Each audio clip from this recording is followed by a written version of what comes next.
Alamgir take media চ্যানেলে সবাইকে স্বাগত। আসসালামু আলাইকুম সম্মানিত শিক্ষকবৃন্দ, অনারেবল ভিউয়ার্স। আজকের ভিডিওতে থাকছে কিভাবে বাংলা বিষয়ে লিখন দক্ষতার ঘাটতি দূরীকরণে কর্মপরিকল্পনা তৈরি করব এই নিয়ে। ভিডিওটি যদি সম্পূর্ণ অংশ দেখেন তাহলে এখান থেকে গুরুত্বপূর্ণ কিছু উদাহরণের মাধ্যমে তৃতীয় থেকে পঞ্চম শ্রেণীর শিক্ষার্থীদের লিখন দক্ষতার শিখন ঘাটতি দূরীকরণের কৌশল জানতে পারবেন। তাহলে চলুন ভিডিওটি দেখি।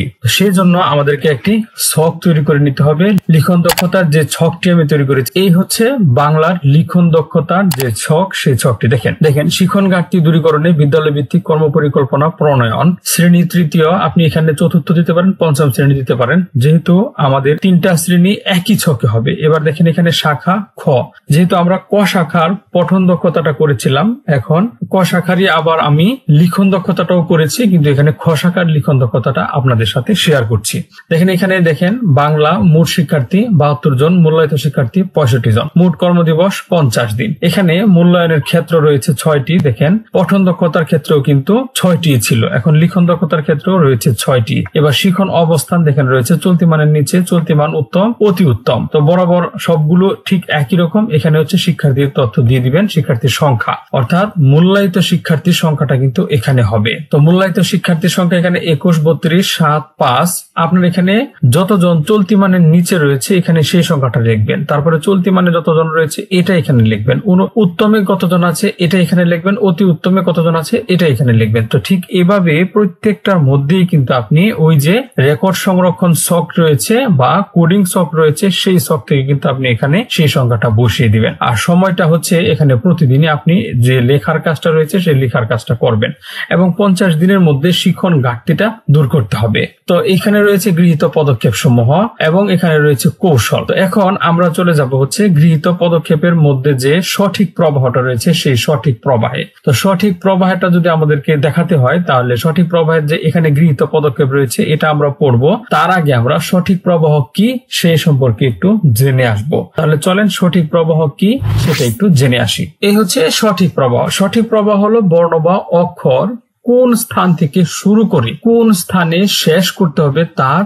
সঠিক দিক নির্দেশনা। এখানে দেখেন চিত্রে দেখানো হয়েছে, এখানে তালব্য আছে ভ এবং ন।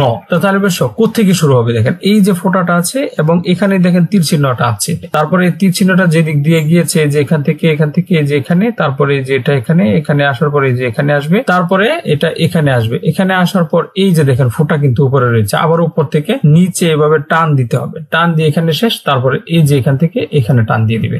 এভাবে বরবেলায়ও এখান থেকে শুরু হবে, আগে মাত্রাটা দিবে যেভাবে, তারপরে এই যে এই গুল থেকে শুরু হয়ে এখানে আসবে, এখানে এসে যে এখানে, তারপরে এখান থেকে এই যে এখানে এসে শেষ হবে। এখানে তালব্য ভ এবং ন দেখানো হয়েছে, আপনি অন্যটাও দেখাতে পারেন শিক্ষার্থীদেরকে। তাহলে চলেন আমরা এখন আবার গৃহীত পদক্ষেপে চলে যাই। তো চলে আসলাম এই যে গৃহীত পদক্ষেপে। এখন সঠিক প্রবাহের ক্ষেত্রে যে গৃহীত পদক্ষেপটা, প্রতিদিন সঠিক প্রবাহে 3টি বর্ণ বোর্ডে লিখব, পারক শিক্ষার্থীর সাথে অপারক শিক্ষার্থী বসিয়ে অনুশীলন করতে দেব, প্রয়োজনে মাল্টিমিডিয়া ব্যবহার করব, প্রতিদিন বাড়ির কাজ হিসাবে বাংলা খাতায় হাতের লেখা লিখে আনতে বলবো। কৌশলের বেলায় হচ্ছে পাঠ শেষে জোড়ায় এককভাবে। প্রশ্ন আসতে পারে যে পাঠ শেষে কেন? দেখেন আমি এখানে যে লিখন দক্ষতার ক্ষেত্রে যে কাজটুকু করবো এটা প্রতিদিন করব। কোন সময় করব? আমার ক্লাস যেহেতু 40 মিনিটের, অনেকের ক্লাস হয়তো বা 40 মিনিটের উপরেও থাকতে পারে, তো এই ক্ষেত্রে আপনি ভাগ করে নিবেন। যেমন আমি পঠন দক্ষতার পাঠটুকু আমি 25 মিনিট করব, আর বাকি যে 15 মিনিট রয়েছে সেই 15 মিনিট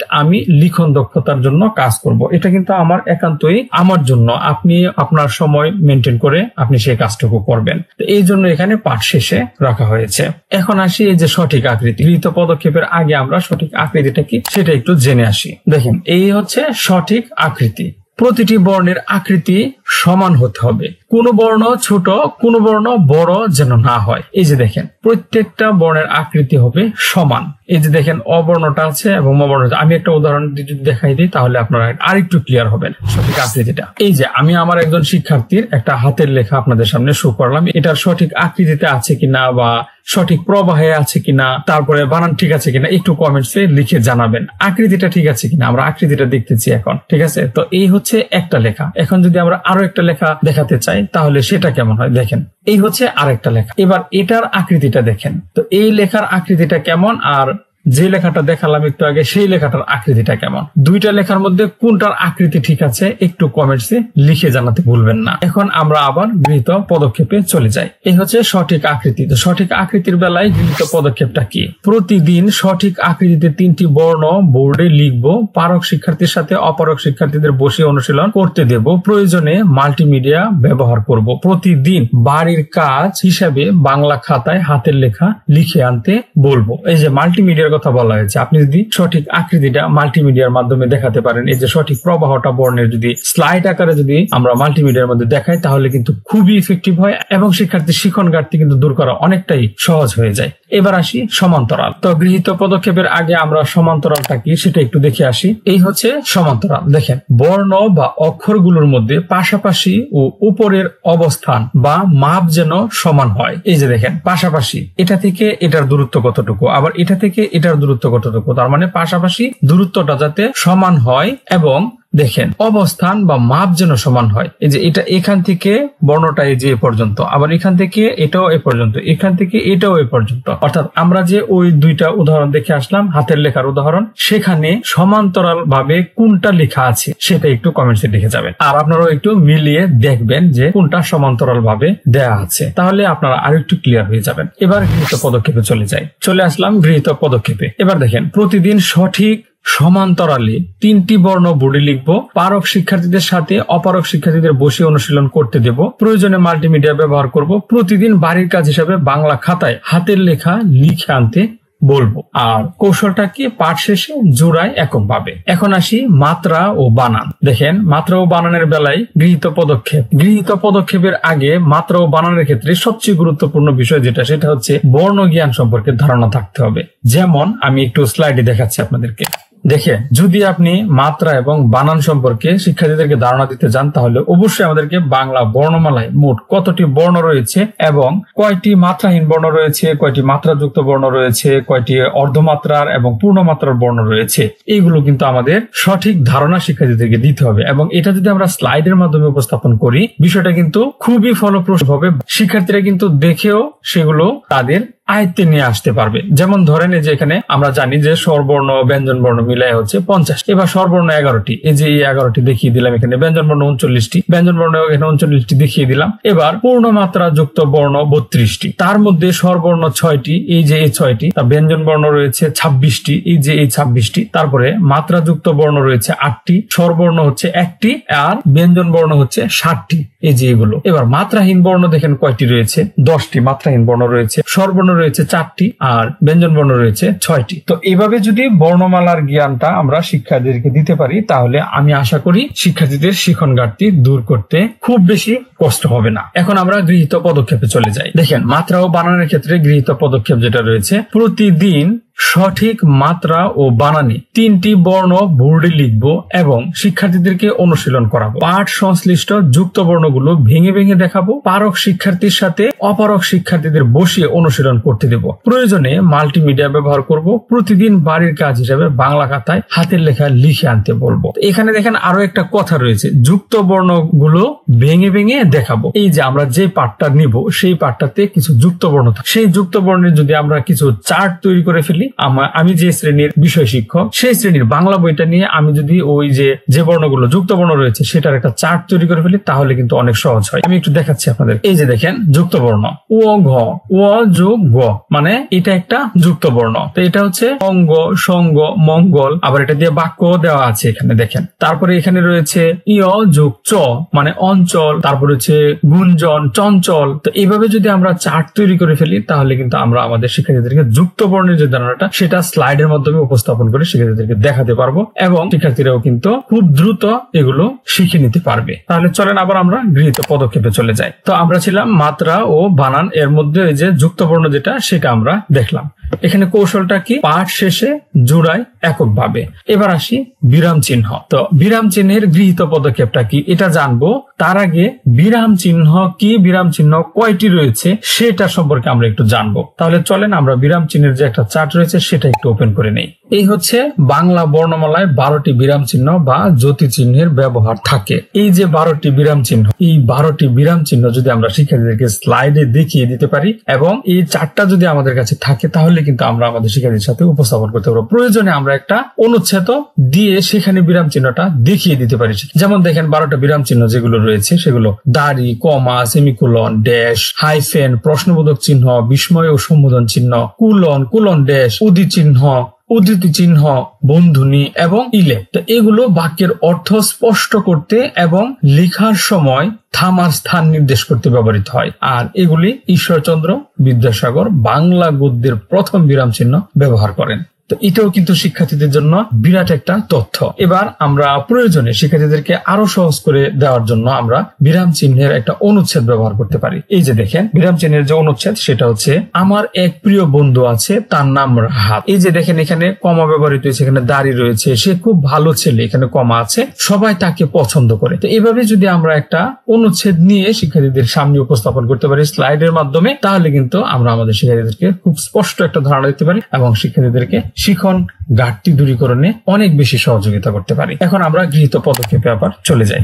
তো চলে আসলাম বিরাম চিহ্নের যে গৃহীত পদক্ষেপ, সেই গৃহীত পদক্ষেপে আমার গৃহীত পদক্ষেপটা কি দেখেন। বিরাম চিহ্ন সম্পর্কে সঠিক ধারণা দেব, ছোট ছোট অনুচ্ছেদ লিখে বিরাম চিহ্ন অনুশীলন করাবো, প্রয়োজনে মাল্টিমিডিয়া ব্যবহার করব, প্রতিদিন বাড়ির কাজ হিসেবে বাংলা খাতায় হাতের লেখা লিখে আনতে দিব।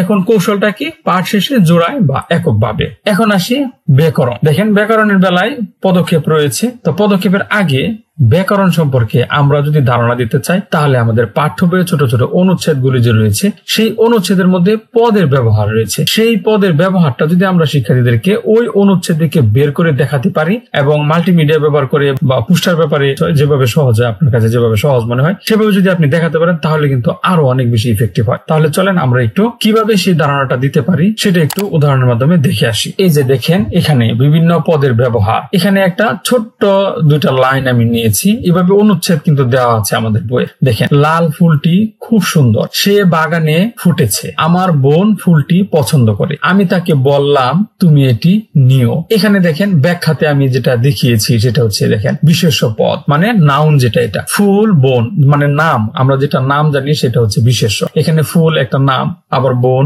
ঠিক আছে। তারপরে বিশেষণ পদ যেটা অ্যাডজেক্টিভ, সেটা হচ্ছে এই যে গুণ, গুণ যেটা বোঝায়। এই যে লাল, তারপরে এই যে সুন্দর, এগুলো কিন্তু গুণ, তার মানে এগুলো বিশেষণ পদ। এভাবে যদি আমরা বের করে ভেঙে ভেঙে দেখিয়ে দিই তাহলে কিন্তু শিক্ষার্থীদের জন্য অনেক সহজ হয়। এবার সর্বনাম পদ দেখেন কোনটি রয়েছে, প্রনাউন, সে, তাকে, তুমি মানে নামের পরিবর্তে যেগুলো ব্যবহৃত হয়। তারপরে ক্রিয়াপদে দেখেন ভার্ব যেটা, সেটাতে ফুটেছে, পছন্দ করে, বললাম, নিও, তার মানে এগুলো হচ্ছে আমাদের ক্রিয়াপদ। এখানে আমরা বিশেষ্য পদ, বিশেষণ পদ, সর্বনাম পদ এবং ক্রিয়াপদ সম্পর্কে একটা ধারণা পেলাম। তো এইভাবে যদি দেখিয়ে আমরা করতে পারি তাহলে আশা করি শিখন ফল স্থায়ীভাবে শিক্ষার্থীদেরকে দেওয়া যাবে। আপনি কি মনে করেন সেটা একটু কমেন্টসে লিখে যাবেন। তাহলে আমরা গৃহীত পদক্ষেপে চলে যাই। চলে আসলাম আমাদের এই যে মূল্যায়নের ক্ষেত্রে যে ব্যাকরণের অংশটা রয়েছে এই অংশের গৃহীত পদক্ষেপে। দেখেন বাক্যে ব্যবহৃত পদগুলো সম্পর্কে সঠিক ধারণা দিব, বিশেষ্য, বিশেষণ, সর্বনাম ও ক্রিয়াপদগুলো সম্পর্কে বিস্তারিত ধারণা দেব, বাক্যে ব্যবহৃত শব্দগুলোর কোনটি কোন পদ তা বলা